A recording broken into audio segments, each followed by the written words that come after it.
minutes early here just to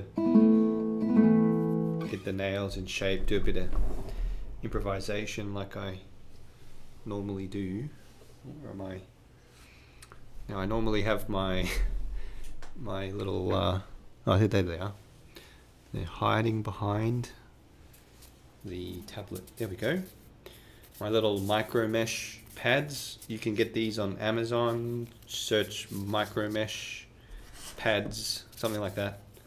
I think they're very, very affordable and work really well. You should get like a pack with different grades ranging from, you know, very rough like 400 grade to 12,000. That's the smoothest you can get. So I'm using 8,000 here. 8,000 grade, just not too rough, but not super smooth yet. And then we'll 12,000 each nail. Get each nail good, smooth. Do a bit of improv. I'm really liking these sixths here. So much you can do with this one interval.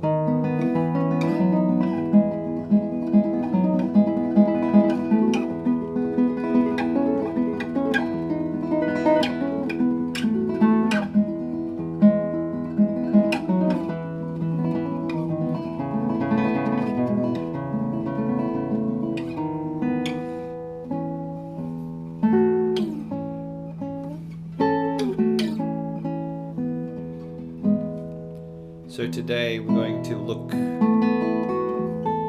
at some studies by Ferdinando Carulli.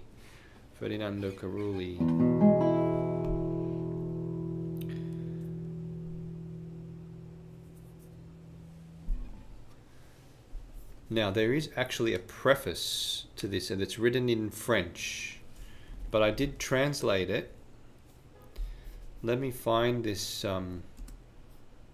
translation that I did for you. It's very interesting what Carulli says about these studies. You can download them. There is a link in the chat. So you can download these studies. They're public domain. Okay, here is Carulli's preface. I give this work the title of second sequel to my first method, because it is the necessary complement. I have developed in this second sequel arpeggios, modulations, slurred and detached notes, third, sixth, octaves and tenths, of which I had been able to give before only succinct examples. The diligent student will find in the various exercises that his new work contains all that is possible to do on the guitar. I guess back then. The first 6 pieces contain arpeggios in many keys in all positions, and they can be considered as great preludes. In each of the 6 other pieces are traits of different features like third, sixth, octaves, and tenths, being both slurred and detached. This work is finished by a great caprice in which I have offered the amateur a choice of passages proper to familiarize him with all the difficulties which might be presented to him. I carefully finger all the features. Is that true? Oh, don't. He says carefully fingers. There's not many fingers. I mean, there's some fingerings in it. I carefully finger all the features, and I invite the player to bring the most scrupulous attention. So, probably the most fascinating thing about this preface is what he says. He says that in the last paragraph, this work is finished by a great caprice in which I have offered the amateur a choice of passages proper to film. Now, I'm saying the amateur. Now, when you see these studies and hear these studies, you're going to think, what sort of amateurs did they have these days, back in Carulli's time? Because these are some of the most challenging studies I've ever played, and I've played lots of studies. Villalobos, Fernando Sor, Gilardino's, virtuosic studies and all that. And these are among the most difficult I've ever played. I don't know if their expectation of an amateur was much higher. I don't know if their definition of an amateur was different. Maybe an amateur meant you weren't published or you don't compose. I'm not sure, but very interesting. So I think you'll enjoy these studies a lot. They're very challenging to play, and they also teach you a lot about harmony. There's a lot of modulations through them, lots of key changes, and they're absolutely fantastic for your technique and for warming up, and for many different aspects of your technique. So let's go through now. I think I won't show the score as I play through because otherwise I'll have to page turn as I'm playing. So instead I have my trusty, this is called a Airturn Duo, or Duo. I think Airturn is the brand and Duo is the model, I think. BT500. These are fantastic. They're a little bit pricey. This was like $150 or something, US dollars. But it's done the job. It is reliable. It's quiet. So I can turn the pages using that. And the pages are digitally on my Samsung tablet, which was also fairly affordable. One of the lower end models of a tablet. You can get larger ones and everything, but I just needed a basic one just for reading music on. That's primarily what I use it for. So I'm able to turn the pages with my foot. I can go backwards and forwards. So I'm going to play through these studies by Carulli for you, and I hope you enjoy them, and I hope you give them a go yourself. So the first one's in C major. I do recommend trying these with the metronome as well. So give them a go with the metronome. I should always have a timer on, so I keep track of time. 45 minutes starts now. And metronome. Remember, always get the nails smooth, get your timer on, and get your metronome on. Good habits to start with before you start playing. So the first study is in C major, and it basically uses a lot of pedal notes with a melody in the bass. So you're going to hear that. Okay, so I've got the tempo at 100. I want to make sure that that's not too fast. Yeah, I think that's pretty good. Okay, here we go. This is study number 1 by Carulli from his second suite, sequence after the, what did he say? The second suite after his method.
There's study number 1. Now I think there are 12 in total. So study number 1, what did you think? Probably not what you were expecting from Carulli. When we think of Carulli, we often think of, very basic music. I think one of his popular pieces might be something like,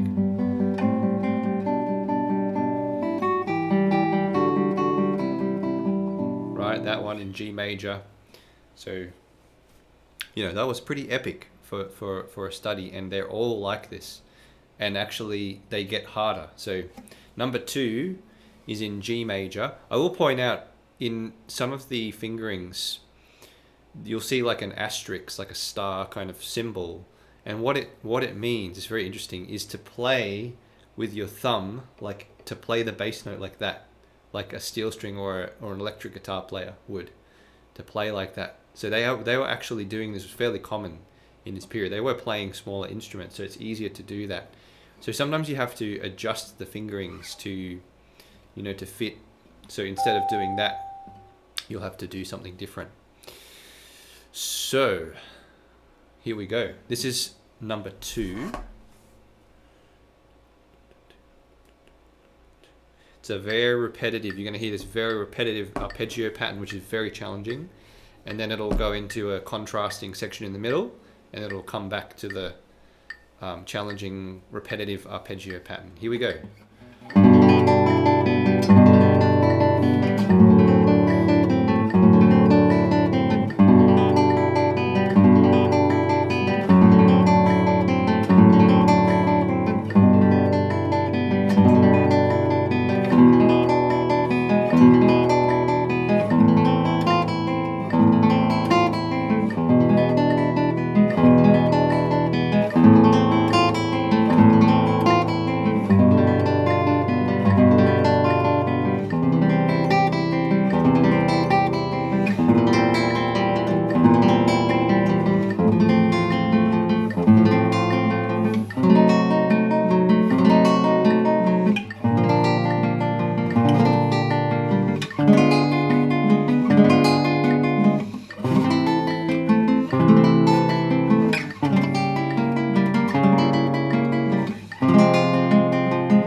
Started in G, now we're in F minor.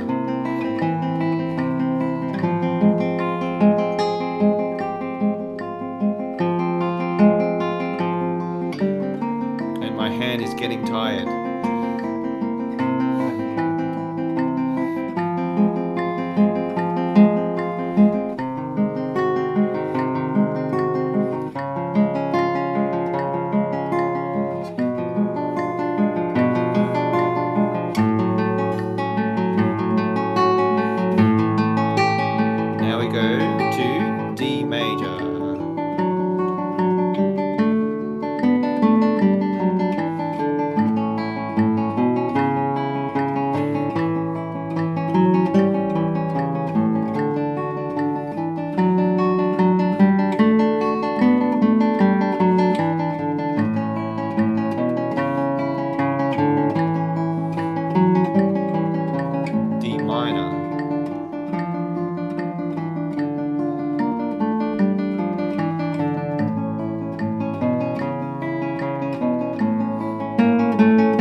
right, there was study number 2. Pretty epic, pretty intense. And I was playing it on the slower side. I mean, you could play it, you know.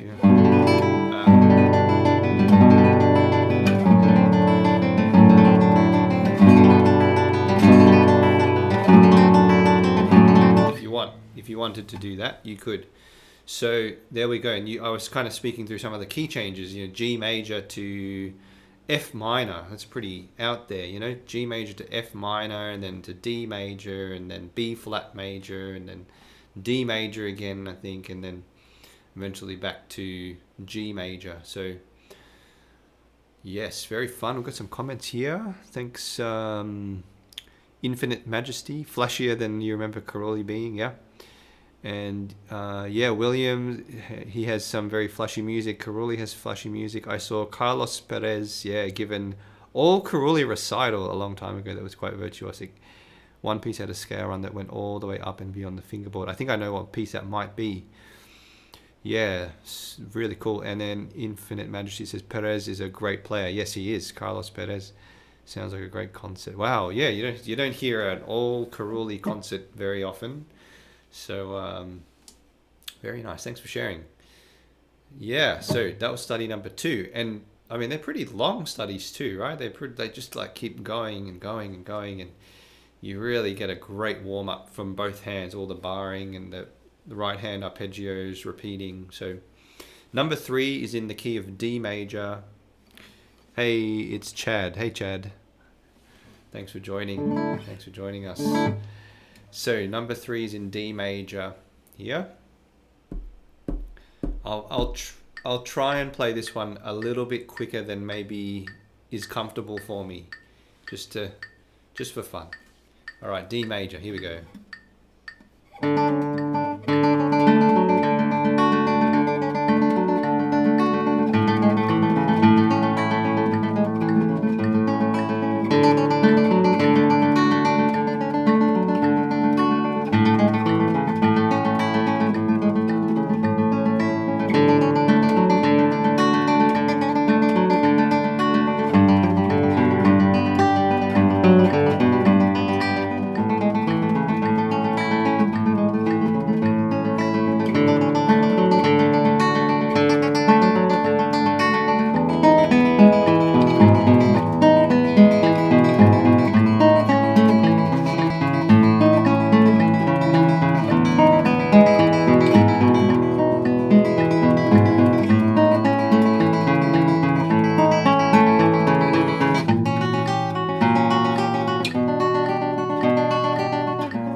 epic finale that he has there. He breaks out into the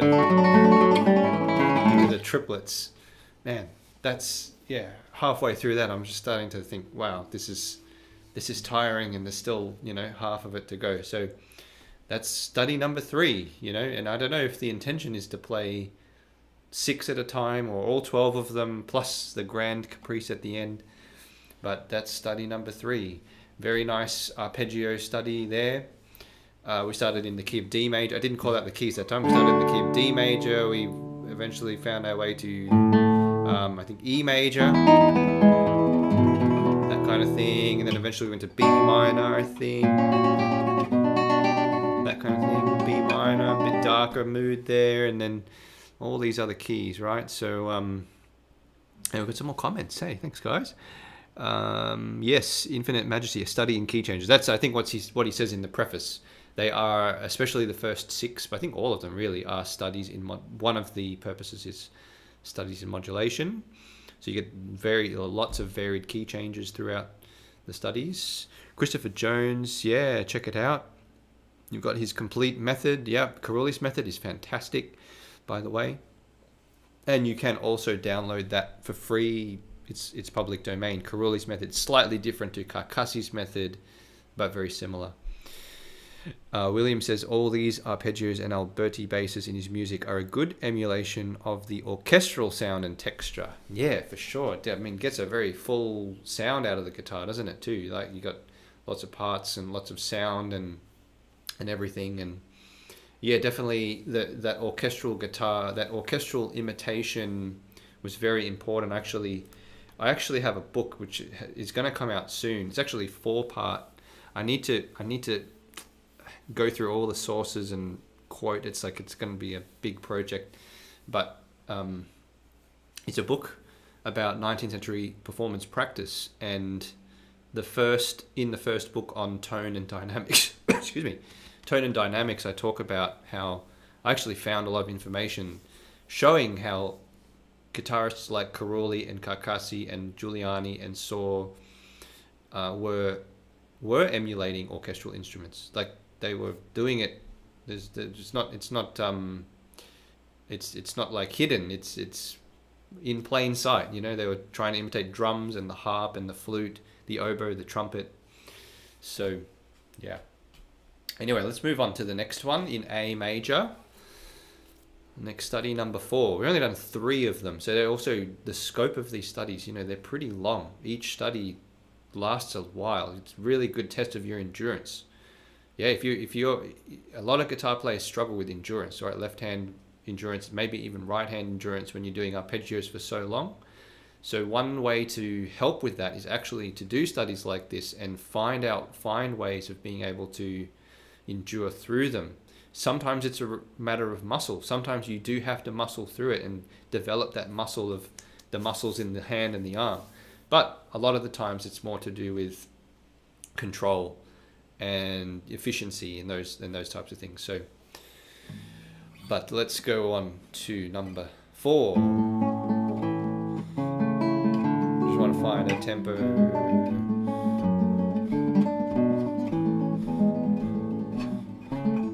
Something like, okay, 105. Here we go.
There we go. Another wonderful study. That's quite a charming study. Yeah, A major, beautiful key. Probably not as many modulations. I think you probably picked up on the main one, which was going to, starting in major and then going to the parallel minor in the middle, and then it went back to A major at the end, and another nice little finale there. So that was number 4. We have 2 more in this kind of style of arpeggios, and then the next 6 after that change style quite a bit. We get a lot more scales and intervals and things like that. Number 5 is in E major, and it's probably one of my favorites. I don't know if you can see the score. It's just like crazy. It's literally like a sea of notes. I don't know if you can see this. Let me see here if you can see this score. Can you see that? It's a sea of notes, and this one has a lot of key changes in it. This one. So see if you can pick up on them. I don't know if I can try and call them out, but we start in E major. We go. I'll just mention some of the keys. So we go to. I think we go to. I think a bit of C major in there. So E major to C major.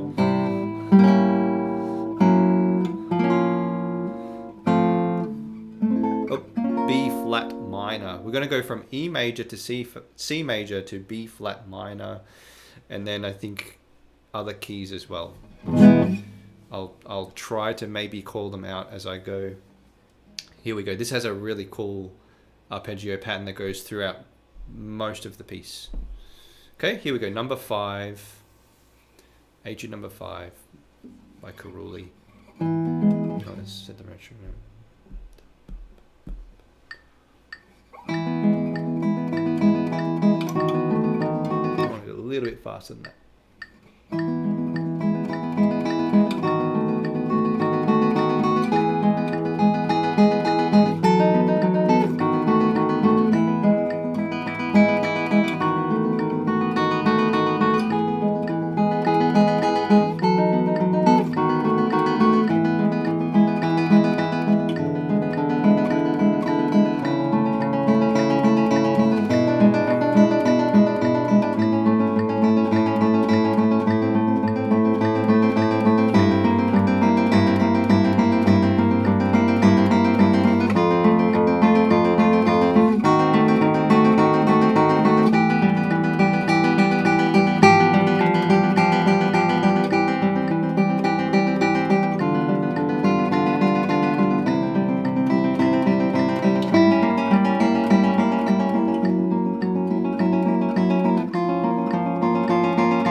Oh, what a fantastic study. Yes. So have you heard my calling out there midway through? We started in E major, we went to B flat minor, we went to E major, C major, B flat minor, A flat minor. That's what he's notated, A flat minor. It's A flat, E flat, C flat. And he turns that into beautifully enharmonically, he turns that into E major. Such a beautiful word.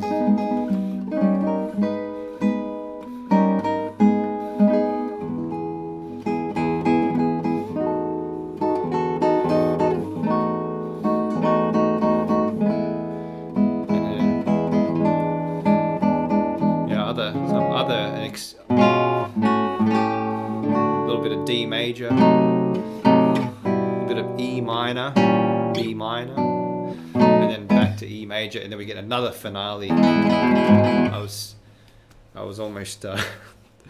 That's where the sea of notes really begins. There, it's always like it always looks like complete black on the score. You know, there's black ink on the score. So, okay, here we go. We got a comment. William says, if you're playing a dozen exhausting etudes as your warm-up, what are you warming up for? Yeah, good question. I mean, when I pick up the guitar, typically I like to have a good warm-up, even if I don't have any reason or anything coming up. It's just I just feel if I'm playing the guitar and I'm not warmed up, I'm just not as, my hands won't cooperate as much. So after doing something like this, if I then go on to play some repertoire or to compose or anything, improvise or anything like that, my hands are really ready to go. So yeah, I just like to have a good, decent warm up. I think, I don't have a lot of time these days to practice, so it begs the question of like, what do you practice when you've got such limited time? And for me, it's just about maintaining what I have. And one of the best ways to do that is through warming up like this, and then playing through old pieces. And then if I have time, I will learn new pieces. I'll read through new pieces and record new pieces. And that's kind of my playing life at the moment. So, okay, there's one more study for... okay, the question is, what constitutes a warm-up? Yeah, it's a good question.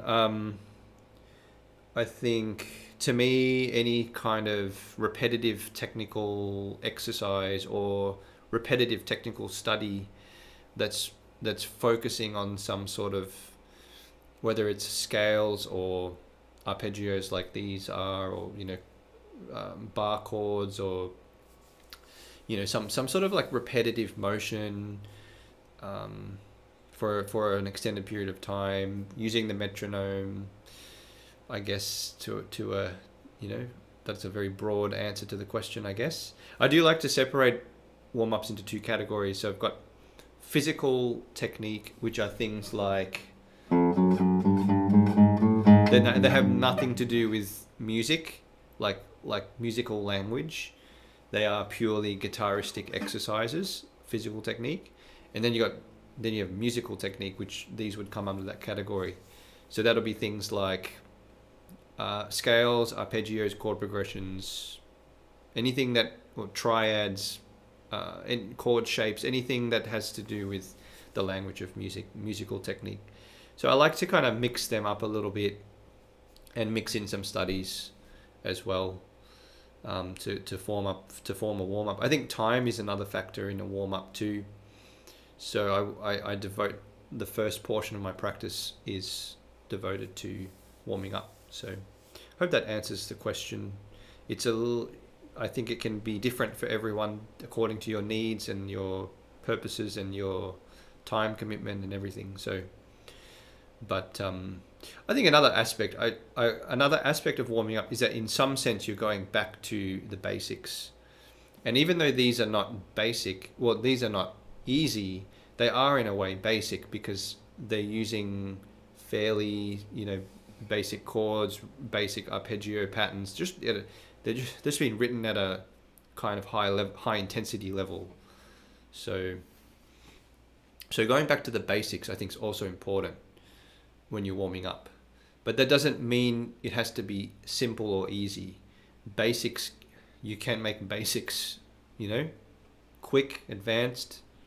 It's kind of like going to the gym. Again, I like to use the gym comparison a lot. It's like you can lift a light weight or you can lift a heavy weight intensely. It's the same basic motion, but there's a different intensity to it. So I think it's helpful to think about intensity in your warm up as well. So you could play an open string, right? You could do that in a casual, like relaxed kind of way, like this, right? Or you can get the metronome on and go like.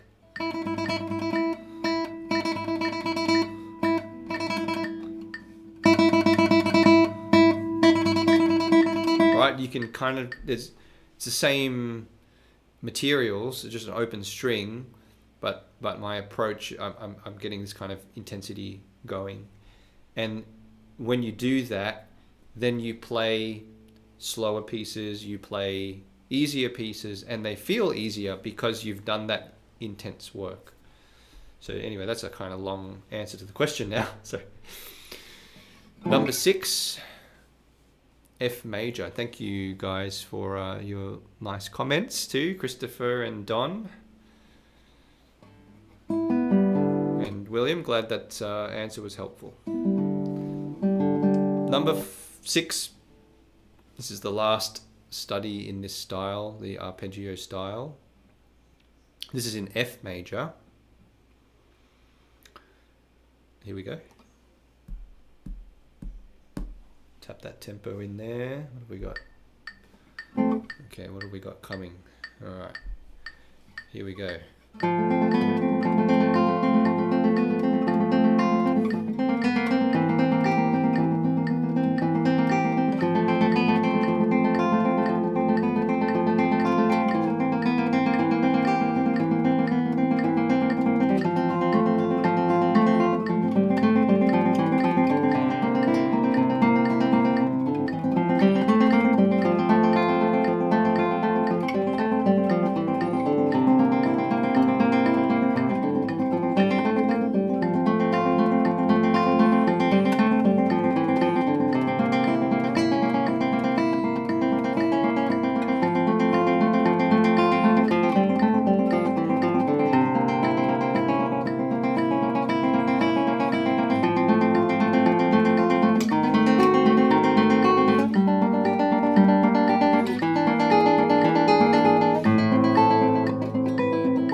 Whew.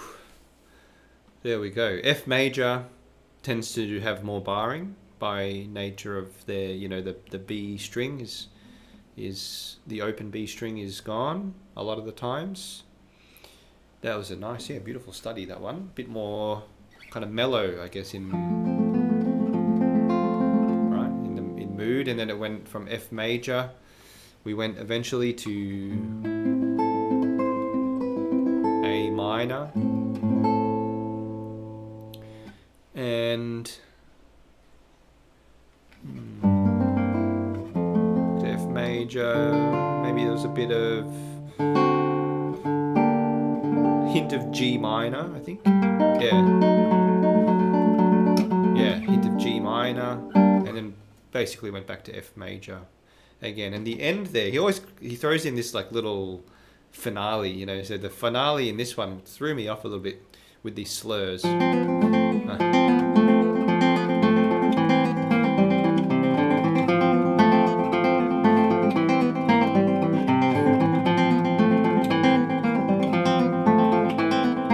That's really fun. Yeah, so that was number 6. How are we going for time? Almost took up the whole 45 minutes there. We've got about 6 minutes left. So what I might do, I was thinking maybe of just doing verse 6. Maybe what I'll do is I'll play maybe the first one of the next group, just to give you a peek into what the next group of studies is doing. And it says at the top, exercises in 3rd, 6th octaves, 10th, notes of slur, staccato, and many different positions. This is French, so I'm just kind of translating that. I don't even know what the next sentence says. The 11. I'd have to translate the rest of it. I'm not sure what it says. Ad libitum. So he's got ad libitum here at the start of each study. So I think that's implying that you can play this at whatever tempo you want. And the faster you play it, obviously, the more difficult it becomes. So this is study number 1 from the second group of studies here. So the focus will be quite different.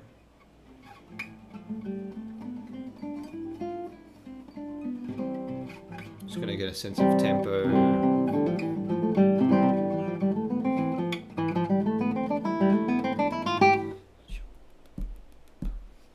Something like that. Here we go. Just to give you a peek into this new group.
Let me start again.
possible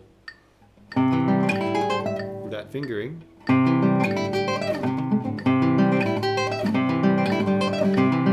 Yeah.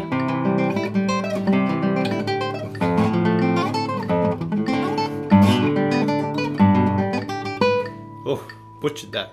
A little bit quick for me there. So, yeah, but you see how different they are. Very different to the first set, which was much more, holding a chord and arpeggiating. So this one's much more, in some ways, it's much more involved and shifting around everywhere and changing the articulation. So, sometimes you get these more shorter, detached articulation, and then he'll go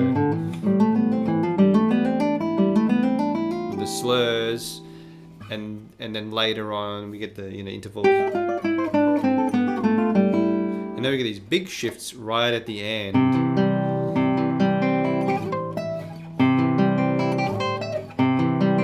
Whoops, where I really butchered it.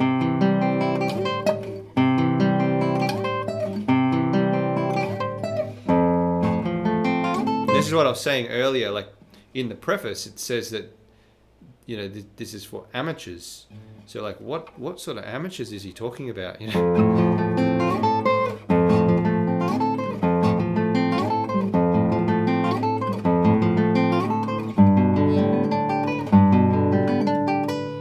Really great. They're really good shifting exercises there. So got another comment here from Infinite Majesty. I like that name, Infinite Majesty.